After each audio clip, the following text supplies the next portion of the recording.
When you have an abandoned aircraft, boneyard, graveyard, where billions go to waste, and you're thinking, how could you spend millions of dollars on a plane and after you no longer want it, you just abandon it?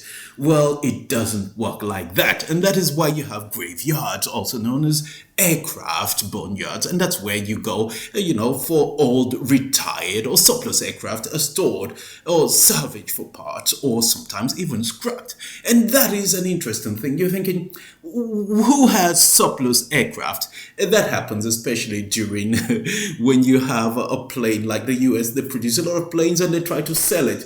And if you don't have war going on and people don't want to renew their inventory, it just sits there and then you just, well, it's surplus. But then, or sometimes you produce aircraft for war and the war ends a bit prematurely and now you have surplus things. So you either salvage them or you scrap them. So what have people been doing with some of these aircrafts? For example, some have been turned to museums, and that's why you go to the museums and you take a selfie and you think, wow, that is amazing. You get up close and personal because planes have always been fascinating for a lot of people, not even just young boys or girls. So you have the Pima Air Space Museum, you have another one in Utah. And most of these museums, if the planes are outside, are always in a very, very hot area, like in Tucson, Arizona. So that is what you can do with an abandoned plane. You make it into a museum, people pay to see it, and you maintain it so that they can come back. Now, you also have people who have turned these planes to a hotel. For example, Sweden, there is a hotel inside a converted Boeing 747. And you have the restaurants in Manuel Antonio in Costa Rica. It's quite actually pretty impressive, that one. So you see that as well. So people can transform it and it just becomes a novelty, Instead of going to Rock Cafe, you go to Airplane Cafe, an abandoned old plane cafe, and it's just a different experience. Then someone has converted a plane to a house, a home. Bruce Campbell, an engineer from Oregon, used a Boeing 727 and turned it into his residence. And according to CNBC, it says that he paid about $100,000 for this plane in 1999, converted it, and he was really happy. So when you think about that, you need to have 100,000 lying around somewhere. And once you have that, then you need to probably just transport the plane somewhere. You need to have land. So it's not for people on minimum wage, basically. But I think it's still a cool thing to do, to transform a plane and live in it. If I had money, I would probably just buy a nice plane and tell them to keep the first class. These Emirates planes now with showers and all that, keep that. I'll just I'll cut the plane into two and then just live in that. I don't have to do any upgrade, but then that's a lot of money. So let's move on. Okay, so why do you abandon planes? Becomes too expensive to maintain and operate. That's a fact of life. Unlike your car, you can't just keep, even cars, after a while, people just think, scrap it because it's just not worth it. You'll be better off spending the money on a down payment for a new car or a more recent car. So that's one reason why some planes are abandoned. And then you have newer models come out, more efficient models. And this is, especially if they're more fuel efficient, or now you have the spoken hubs where the economy has changed. People are traveling differently. Long hauls are no longer the same. You need to renew your fleet with, different type of planes. So that's why sometimes the old ones have to go and then in comes a new one. Another reason is economic. Okay, downtown, especially during the pandemic, for example, a lot of planes were grounded, and it was also a good time to review the inventory and see if we can get something new, scrap some or sell some. So there's always something going on. So an airline could actually sell their older planes to maybe low-cost flights where they just do short hubs. So they're going from one small town, maybe an hour's flight, and they do that on a regular basis, or they can transform them into private jets as well. So that's another option. Another reason why some planes are abandoned is because you have, climate change, new environmental standards that render certain aircraft basically obsolete. Nobody in 2025 would like to fly in a plane that it was built in 1945. You just don't want that. You want something more, up to date, basically. All right.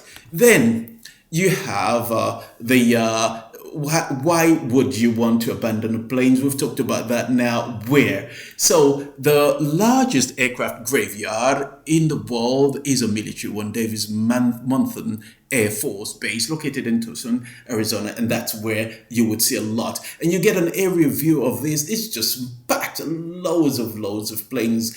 Apparently, it used to be open, but now because of, I don't know, security reasons, you no longer have access to it. But then you could still go to the aerospace maintenance and regeneration group, where they have about a lot of thousands of planes in that area, and then it's like a museum, and it's in Tucson as well, because of the humidity. And that is why, because if you have a plane in a very tropical with rainforest and all that, it would break down more quickly.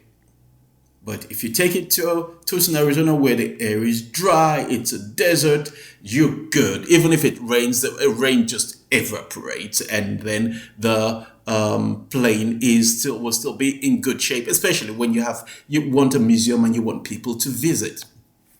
And then, so when you go to these museums, what you see is you have the world's largest aircraft storage, preservation, the climate is dry, and then they strip all the airplanes for parts. And you're thinking, who would want to buy a second-hand part for planes? Well, there are a lot of reasons why you want to do that, and that is why this museum and these graveyards have about 600 highly skilled personnel, and they do what? The removal of valuable components, so inventory of aircrafts, regular inspections and maintenance, and then they remove whatever needs to be removed. So let's talk about that. What are these valuable components that are removed from aircraft that now people use? Let's talk about that. It says, first of all, engines. Yes, if you have an old engine on a plane, you could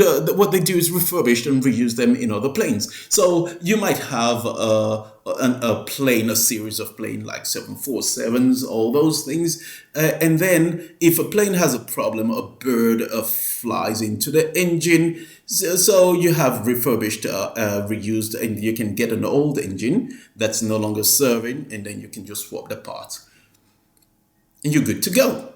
And then you have something else called the landing gear assemblies. That is another thing that's basically all the hydraulic sexy thing underneath the plane when the plane comes to land, and the tires just spring out or from the bottom of the plane and it lands. That thing, they also save that because apparently that is expensive. And then you have navigation systems, flight control systems, all those the shiny things the pilot play with. They save that too, because I could imagine it would be really interesting to if you have an old plane or one part is damaged, you can just take that out and swap it. It just makes it easy and it's also climate friendly because you're recycling things, and that's good, I would think. But I would think that maybe someone with money would also want to have a dashboard. People have flight simulators, computerized one. Imagine if you could have something, the real thing, and you press all the buttons like the cockpit. You have access to that. That would be really cool.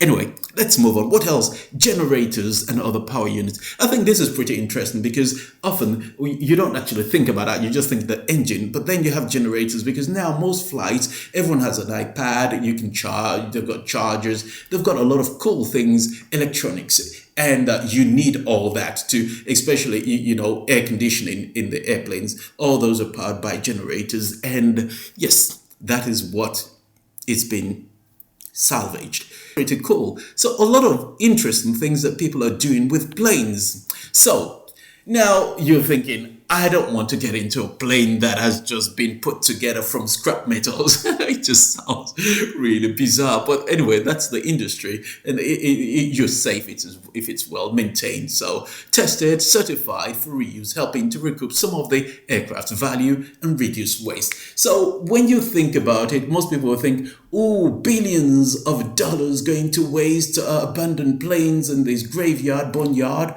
Apparently not. A lot of things are saved, and what you see at the museums, often if you're able to get a peek into one of the planes, often it is stripped. The chairs are gone. A lot of the things inside are gone. You just have maybe a shell of what that plane used to look like. So yes, if you get the opportunity to go to Tucson or any of these aviation, you should go there and check it out, and you would discover that it is pretty amazing.